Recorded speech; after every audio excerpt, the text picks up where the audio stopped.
এ যেন কালের গহ্বরে অনৈক্যের ভয়াল থাবার বিরুদ্ধে আর্তচিৎকার। গতকাল রাজধানী জেলা শিল্পকলা একাডেমির জাতীয় নাট্যশালায় মঞ্চস্থ হল নাটক দ্য ডার্ক ক্রিস্টাল।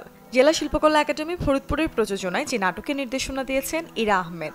আমাদের দেশের তথা সার্বিক বিশ্বে যে অসঙ্গতিগুলো আছে, যে অসামঞ্জস্যতাগুলো আছে, যেগুলো আমাদেরকে নাড়া দেয়, সেই বিষয়গুলোকে আমরা পোস্ট মডার্ন জায়গা থেকে সোরিয়ালিজম ধরে সেই জায়গা থেকে আমরা চেষ্টা করেছি।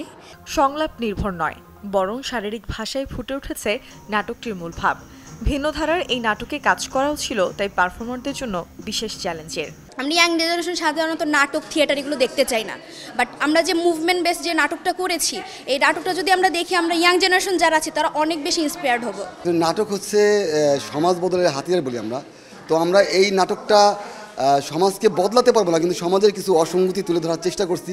দেশব্যাপী প্রযোজনা কেন্দ্রিক নাট্য কর্মশালা এবং সুস্থ ধারা সংস্কৃতি চর্চা অব্যাহত রাখতেই এবারে প্রথমবারের মতো আয়োজন করা হলো এই মুনির চৌধুরী জাতীয় নাট্যোৎসবের। আমাদের কাঙ্ক্ষিত লক্ষ্য বা অভিষ্ট লক্ষ্য সেটা হচ্ছে আমরা সারা বাংলাদেশের শ্রেষ্ঠত্বের যে জায়গাটি 64 জেলার মধ্যে ওই শ্রেষ্ঠত্বের ওই জায়গাটিতে আমরা স্পর্শ করতে চাই। দেশব্যাপী প্রযোজনা কেন্দ্রিক নাট্য কর্মশালা থেকে 8টি বিভাগের নির্বাচিত 16টি নাটক নিয়ে 28 ফেব্রুয়ারি পর্যন্ত চলবে এই নাট্যোৎসব।